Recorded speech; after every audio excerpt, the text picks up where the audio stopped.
Look, when Jim Harbaugh is your coach, you're just going to have to get used to not hearing as much as you did before on what's going on with practices. You're not going to hear, he's not going to give much away. And when he does talk about it, he's going to talk about every single player. That's just who he is. And whatever is allowed, he will allow the bare minimum for media access. That's who Jim Harbaugh is. When he was at Michigan, he had the let's all get in the submarine, like training camp stuff. We're not talking to anybody. That's who he has been. But also, when he opens up a little more, when he lets more stuff out of the bag, when he talks a little trash, like all of those kind of things, that's when you get to see more. And there's not a ton of news coming out of OTAs for this Chargers team, which is kind of interesting, considering all the hype that should be around this team. And we want to give some news on this channel. So a couple of things I found even on Chargers.com, and what we're going to get to see, and that's all we can do right now. In this time of year, we get to take the pieces that different reporters are saying, maybe one from over here, one from over here, and we have to hear and see some commonality between them and read between the lines and figure out, all right, this player is further along than this player's arriving or like going for a starting spot, well, this player's getting ready for a breakout campaign, and this player's getting lost in the shuffle. So let's talk about a player right now that is the perfect weapon for this team, and he has developed into that, and quite frankly for him, at the perfect time. And we'll talk about that as well because it's his fourth year, and it is none other than cornerback Asante Samuel Jr. All right, as you look at this article, the very first line it says is, don't sleep on a big season from Asante Samuel Jr., and I could not agree with that more. I could not agree with that more. And I think what happens as Chargers fans is you saw the rookie year, and it's like, all right, he's a rookie. It's not going to be that great. We understand that. But then in 2022, you're like, okay, it's getting better, but it's still not great. And so maybe the guy is just, he's a second-round pick, so maybe this is what he is. He's a middling starter in the NFL, and that's just what he's going to be. And then last year, when the rest of the defense was not playing well, this guy had his best year. He had his best year. And now you have this new coach, you have this new defensive coordinator, thank goodness, right? That is coming from a very cornerback-friendly system. I want you to think about this system. All right, the system that Jesse Minter is deploying. It's a very similar defense to the defense they run in Baltimore. Has Baltimore been known to have corners that weren't supposed to be elite corners that become elite corners? Yes, all the time. And then he comes to U of M. And then he's at U of M. He puts that system in place. You got Will Johnson, who's already being talked about as the front runner to be a top 10, top 5 pick next year at corner because of how good he was in his sophomore season, success that he had against guys like Marvin Harrison Jr. and other elite talents. So you have this cornerback-friendly system because they put him in position to succeed, and you have a corner that's coming off his best year yet. Now, I know he was a second-round pick. I understand that, but that doesn't mean it's because he didn't have the chops to be a first-round grade. The only thing that brought him into the second round is his size. All right? He has poor size, and he has good explosion, but he has elite speed. He's a 4.4 guy. All right, and we've seen that play out on the field.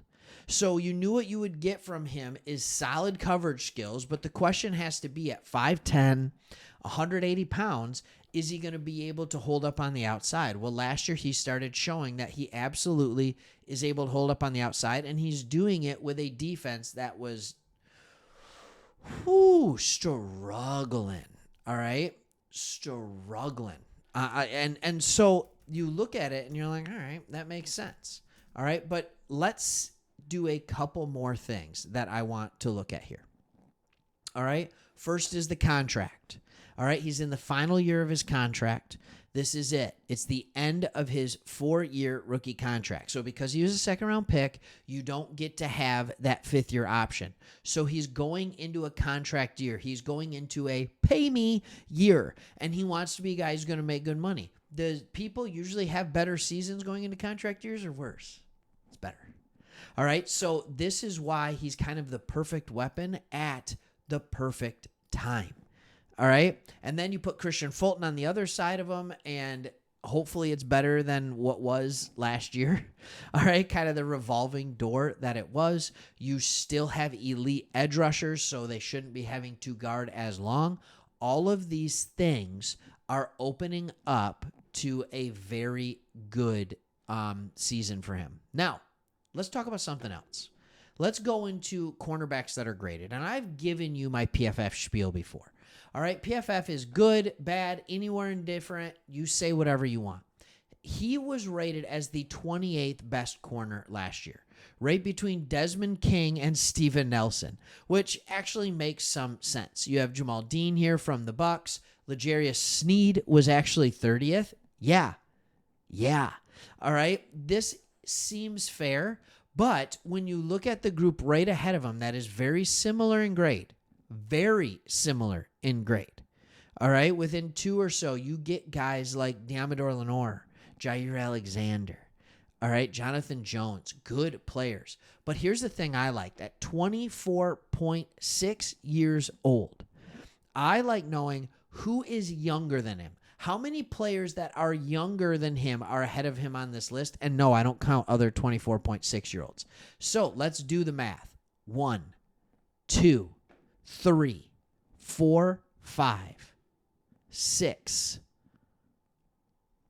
Still 6. Still 6. There are only 6 players younger than him ahead of him on this list, which means that for his age, at only 24 years old, for his skill set, he is a coveted corner in this league. Start viewing him like that. I'm excited to see what kind of season he has. When you have guys like Bosa and Mack and Thule and like just a ton of players that are sitting there absolutely ready to put, Bud Dupree is the name I blanked on for a second. When you have those guys rushing the quarterback, it puts a corner in a good position. When you have safeties like Derwin James Jr. and Alohi Gilman, that's helping the back end.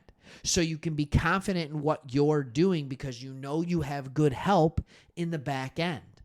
So you don't have to worry about getting beat so bad over the top. You can be aggressive. This could be a very good season, and why I believe he is the perfect weapon. And day one said something very, very similar. All right. He had an interception in day one of OTAs. He had multiple pass breakups in day one of OTAs. And he always lined up with the first team, obviously. All right. But he took players and receivers that aren't as good as him, and he dominated them. But here's the even better news. Herbert and the offense still looked good. Herbert hit double-digit different targets and spread the ball around.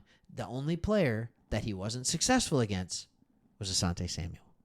That's why I think it's going to be a good year. I know it's only one thing of OTAs, but I've always liked Samuel. I always think he has good ability to be a good corner in this league. I'm not saying he's a top 3 guy. I'm not saying it's Revis Island out here. All right? I'm just saying I think he has the ability to be a really good corner and be a quality piece for this team moving forward. All right, thanks for watching. Thanks for all the support. When you're subscribing to this channel, we keep getting more and more subscribers. Just such a cool thing to be a part of. All right, thanks for watching. See ya.